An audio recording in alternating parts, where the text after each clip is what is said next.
All right. It's Brendan with Evoke Bike and Patrick with Evoke Bike. We are back for number two, kind of talking about all the metrics. And we're going to keep a timer to keep us honest. It's already going. We got 24 minutes. Patrick, why don't you kick it off and what we want to go over? What are the highlights that people are going to learn from this call? We went pretty surface of what the terms we're going to talk about are in the last one. But I thought we could get a little bit more individual specific. So like what is going to be the trade-off if I work on my FRC and my sprint all the time? How about if I do VO2Max? Or what if I'm just like stuck on stamina? So just a little bit more in the ballpark of like very specific expectations. Because the whole point of last episode is if you work on one thing, odds are something else is going to get a little bit worse, at least in that general time frame of while you're working on it. Yeah, so let me ask you, because I think we'll start maybe with, in my mind, is the easiest one for people to understand is, what do you think, who's training PMAX FRC? And then I think this is a very, and at least in my head, easier concept to grasp. You train your sprint, it's kind of obvious. Like everyone heard the example, Tony Martin's not training a sprint. If you don't know who Tony Martin is, he's a time trialist, best in the world, or one of. If you train only FTP time trials, you're probably not going to have a great sprint. Where do you think well, let me ask you, who do you think should be training for a sprint? Who should have like a ton of sprint training? I mean, what would you're more on the athlete side of being able to be a sprinter than me. So I don't even think about it that much. I do some training for it, but mine's more fartlek-ish. What's your kind of take on that? I'm going to kind of lump, FRC and sprinting in together as like anaerobic focused training. Sure. If you're going to sprint for a win, you have to have some amount of sprint, right? But if you're a crit racer and you're just training your sprint and you're not finishing crits, like, do you need to be training your sprint? Probably not. You need to be training what's getting you to the point of the race where you're actually in a race. A sprinter trains their sprint. A track rider trains their sprint. The anaerobic capacity thing, everybody needs some of it, but you have to make a decision of can you afford to give it up? And I think that's part of where WKO5 is so cool, because you do a few tests and you can kind of understand exactly what you can afford to give up on or what you're super deficient at. Mm-hmm. But, if you're trying to get better at your 40K TT, obviously you're not going to do sprints. The more you build your anaerobic capacity, the more anything past 20 minutes is going to hurt. You're going to say, I'm on a steady effort. I'm doing my FTP work. And if you've been practicing sprints and 30-second efforts, you're going to get 15, 20 minutes in, and the burn is going to just rock your world because you've been building your anaerobic battery. And so you're running hot all the time. And I think we probably have most cyclists out there are probably saying to themselves, well, shoot, I'm kind of like the road racer, Gran Fondo gravel guy, but I can't win out of a group of 6 because I can't sprint. The recommendation I would give to them is, since there's no rate, you can get a lot of sprint training in your weekend practice rides where there's hot spots, because that's super beneficial. If there's a bunch of town line sprints, you have 8 finish lines, practice the craft of knowing when to launch your sprint, where to position yourself for the sprint. All of that matters just as much as your sprint watts. And then you're going to get 8 solid efforts in. That's pretty much all you're going to absorb from a sprint training session. So use your weekend rides, use the intensity of the ride as a way to train. I wouldn't go blow yourself up in the first hour, because that's just not going to be realistic for a lot of cyclists. What do you kind of have people do that are in that boat of, hey, I'm going to do more road races, or even so, even if they're doing crits, hey, I'm doing crits, I can make the break, I can't win the sprint. where do they decide to do sprint training, or is it just like get what you can where you can? Let's focus on max aerobic VO2 max and building your engine with FTP stuff. Yeah. So for the aerobic focused athlete, the road racer, uh, the group rider, the fondo rider, you're going to feel like you can sharpen up. I guess what I could say is that I think guys oftentimes will have a lot of benefit by just a tiny bit of that work, by bringing a little bit of anaerobic capacity, kind of sharpening the sword, as is traditionally said. Like you get a little bit goes a long way. So doing the race specific stuff on the group ride, openers, working openers in, like really sharp openers into a rest week is time when I'll often do that, just so they get a little bit of that work. But 3, 4, 5 of these sessions, and guys are like, man, my FTP is going up. Because if you've been working on VO2 max and FTP, and then all of a sudden you do a few sets of really sharp sessions, and your anaerobic strength goes up, you're gonna feel a little bit of improvement in that. You're gonna, when you're going hard for 10 to 15 minutes, you're gonna feel like, oh man, okay, I'm getting better. But really, if your aerobic balance is going to be shifting a little bit as you get further and further to longer durations. I think that got confusing there. I even want clarification myself, because if someone's doing sprint training, they might see, a lot of people now have WKO. Sometimes people do sprint training and then they see their FTP and WKO go down because their FRC went up, and they're like, wait a minute, what's going on? Or I think maybe what I draw from it is when I do like VO2 max stuff, I feel like I got a bump in FTP, simply because I think it's the mental thing of like, you just went from going really hard for 5 minutes, now doing 15 minutes of FTP is not that bad. Is that what you were talking about, or what's your? Yeah. I mean, so what I'm thinking of is, the WKO5 contributions chart, right?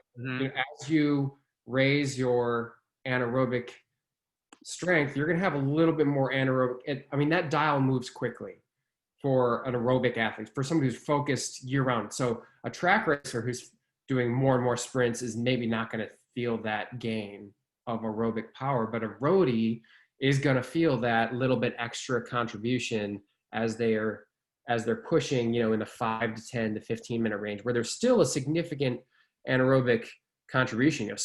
Imagine if you put 70 watts onto your FTP or onto your VO2 max, you'd be like, dang, I got crazy improvement. But really, that's honing your anaerobic. Okay. Yeah, because for me, I'm still getting, at 5 minutes, I'm getting 75 watts anaerobic. Exactly. At 10 minutes, I'm getting 37. Yeah.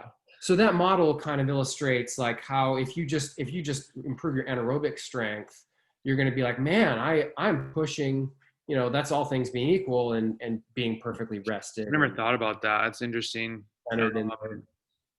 Because I think so much of kind of what I was talking about in the one before, where this guy, I was talking to him in was it a Cat 4 question? Yeah, I think so. He was like, well, what about my anaerobic recharge in a 5-minute effort? And I more look at it as like, geez, you're 70% to 80% aerobic, then like the recharge doesn't matter that much, but it still is watts. So I don't think the recharge is as big of a thing, but like you're saying, it's still a contribution for sure. So that's interesting. Well, let's talk then. I think this is a good segue and to check in on the time, 15 minutes. Most people, I would say, because of it's the talkable metric, FTP, it's an important thing to improve. It's your overall engine. Everybody has a way to test it, and there's 80 ways to test it now. While VO2 max probably doesn't get as much love because it's harder to talk about and like discuss with your friends at the gas station when you're drinking a Coke, and who's faster based on metrics. And I say that tongue in cheek. What do you think how do we kind of want to relate this to which athlete, like who's focusing on that? And it's, So I think actually Tony Martin is a good kind of hypothetical to talk about, because Tony Martin is obviously a time trialer. He's as good as he is because he does only time trials. So he's intentionally sacrificed all of his sprinting ability, even though he's got significant sprinting ability. He's a big guy. He's got a huge amount of muscle and anaerobic strength, but he's trained in such a way that that's just made his threshold stronger and stronger and stronger, because he can afford to give up that, because it's his specialty and because he's got all that power. He's not trying to win a sprint, and that's why you can't always be everything. Not all at once. No, definitely not. I mean, yeah, we brought up in the first episode, I mean, maybe I could just train this, but everything gets better. But that's just because if you're training one way and then something completely different gets better, it's just because you're so far in that category away from your current genetic potential, or however you want to describe what you're capable of. So I think the one thing then is, athletes will grow their FTP. They kind of the gains aren't there as much anymore. So it's okay, let's do a VO2Max block. And if they're new, they can't do a ton of VO2Max. It just crushes them. Once they get some under their belt, they raise that aerobic ceiling, they go back and they do more FTP stuff. And for the people using optimized intervals, you're looking at the intensive aerobic recommendations. Maybe if you don't have the mental grit right now to go do, if it says 30 minutes and it's dude, they want me to do 2 to 3 of these, and you just might not have the time. Maybe you're splitting that in half, or fiddling with that in some point. How do you think people looking, we've got different types of events here: crits, gravel, Zwift, and road racing. I think the crit racers, a lot of times when I talk to them about you still need to work on FTP stuff. This is not just sprinting out of corners, because if you're in a crit and you're just the one, you think of a crit as sprinting out of corners, that means you're just in the pack. You're not racing to win. We want to get you stronger, so you're the one making attacks, bridging to the winning group. That's a lot of max aerobic stuff. That's a lot of FTP driving high power. Where would you maybe see some differences, or how could we guide people that are watching this if you're doing crits, gravel, Zwift, or road racing? Yeah, that's tough. It's tough, right? Without just saying hey, go, maybe, is it really, do you think then it's event specific, or it kind of goes back to what we've always been saying in 5 of these now?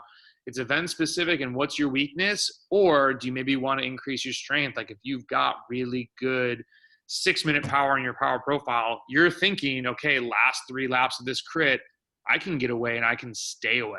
That's going to be tough for the Cat 1 or 2 listening, because you got to be going over 32 miles an hour. But for a Cat 3 that sees, hey, I've got this, silver bullet here, how do I attack that? I would say get super specific with it, double down on your strength and wait as long as possible. Be cognizant of the groups going up the road, but know your number one way of winning this is turning it into a 6-minute effort. And then how do you create that race? It's really, and we've never talked about this, but that's how we think about races. And this is a whole other podcast in itself of when I would race by myself and do a crit, I'm how can I turn this into a time trial? And you're probably thinking how do I turn this into a 1-minute final uphill sprint, or you know what I mean? So you're always trying to play it to your strength. Yeah. But I know what you're saying, and to apply it to another athlete or somebody other than us, because I know you and you know me. Right. But it would depend. I mean, so you say, okay, am I a slightly bigger rider? Am I more in the favor of raw watts? Can I go really fast? Or do I just have a really quick turn of speed? Can I just pop it 2 corners to go? Mm-hmm.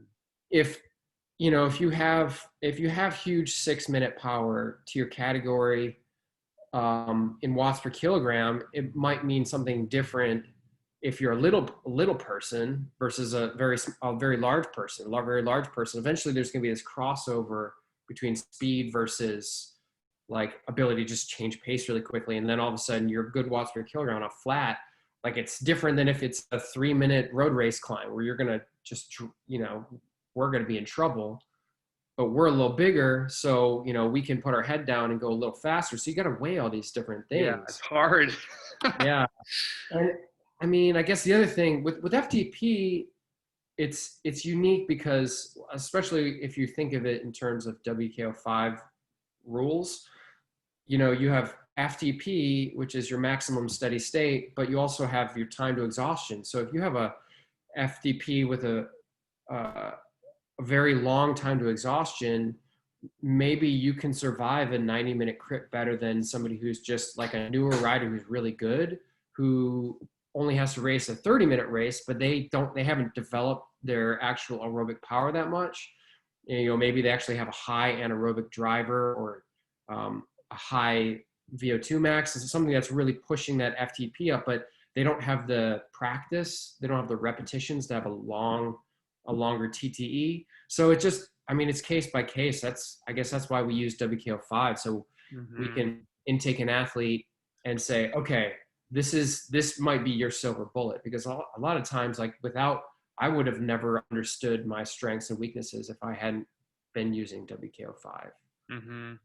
It is very interesting too, because with all the metrics, it's so easy. I've got a guy that we just did he did Leadville last year, did it 9:20ish, and his big goal was to do it, if it was going to happen this year, sub 9.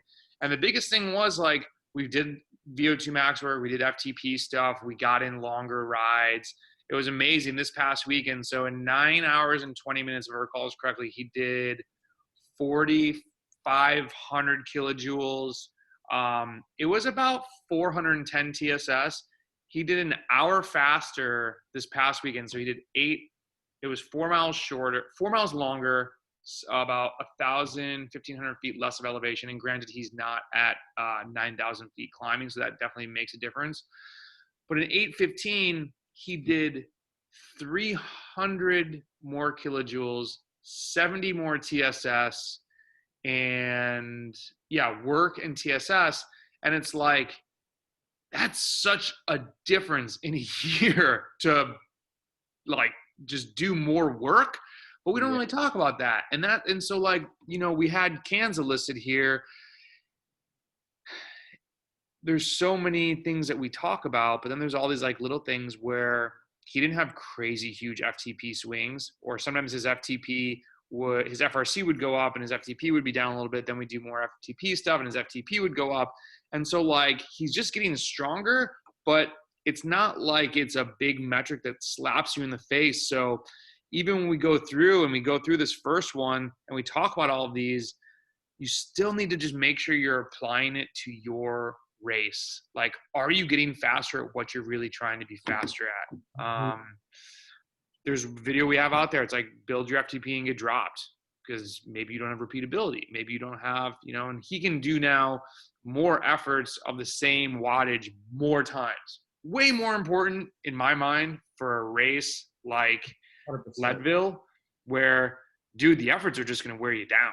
I don't care what your 5-minute power is. I want to know how many times you can do that. 40 times, like, because you're going to be climbing your face off.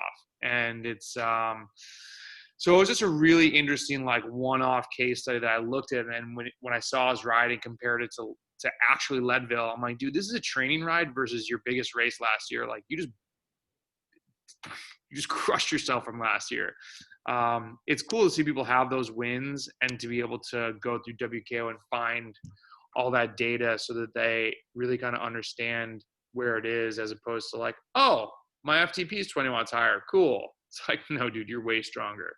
Well, being able to cover that stuff with an athlete and go through that with them it's super motivating. Keeps them on track. Yeah. And that's a long game. I mean, I enjoy his mentality about training. He's definitely a guy that likes training, but it's just like, the number of people that will say, like, how do you guys do these back-to-back rides? Is like, that doesn't get built over 6 months.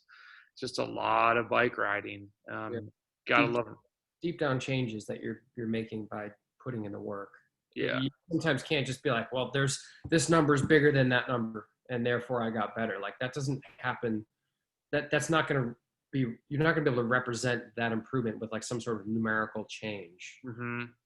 Well, even so, and we're running out of time, so we'll wrap it up in a second, but I don't want to try and kind of the preview to the next one is like, we want to get some specific examples. And one of the ones from mine was I was doing higher, like intensive aerobic, 15 to 30-minute watts earlier in the year, but I definitely wasn't as race ready. And so it's like, I could see myself being like, oh, I'm super strong. I have this for this many minutes, but I couldn't go as hard as many times. And so that's like, where do you find the balance and how do you find the balance? And then to get race ready for things like Tonga, I was going way harder and way harder for longer and way harder for longer for more times. But my 30-minute was down like 30 watts. And I was just like, you got to be okay with that. That's not how I wasn't planning to win on a 30-minute effort. So it's, don't let the metrics get you off course. And all of us, I don't care what athlete it is, like when you don't have someone looking over your shoulder being like, it's okay. It can be a big mind mess. And you can talk yourself out of all the hard work you've done. So what are your finishing thoughts? Well, or I should say, not finishing thoughts. What would you give as a takeaway for someone watching? It's a good idea to try to balance what is physiologically appropriate and what is specific to your event, your style of riding, and being aware that they're not necessarily the same exact thing all the time. Mm-hmm. By getting stronger, you might be shooting yourself in the foot for your desired goal, but you'd be getting stronger. So you have to figure out, like, do I want to get better at preparing for my event, or do you want to get a number higher? And sometimes they're compatible, sometimes they're not. That's a really good one. I don't think I have anything to be for that, but except we did have a bullet point to plug the free analysis. If people out there, if you guys want help understanding where you're at, this is literally what we talk about with people, and everyone's like, how is this free? We're just trying to build relationships. That's part of our business. We are a baby in the coaching world we've done this for a really long time, but as Evoke Bike, and what we're trying to grow with community is helping people out. And then you tell your friend that, hey, the person looking for a coach, like, yeah, we're running a business. We're trying to get athletes on board, but along the way, we're happy to help you for free. We learn a lot from it too. So hit us up, Patrick at evoke.bike, Brendan at evoke.bike. We're happy to answer your questions. The good ones turn into Cat 4 questions. Check out the YouTube channel. Check out the blog. That's about it. Thanks for the call, Patrick. Yeah, dude. Bye. See if we hit the time. And we did. All right. Nailed it. Till next time. Timing. Hello. He's hey, up. baby. See you guys.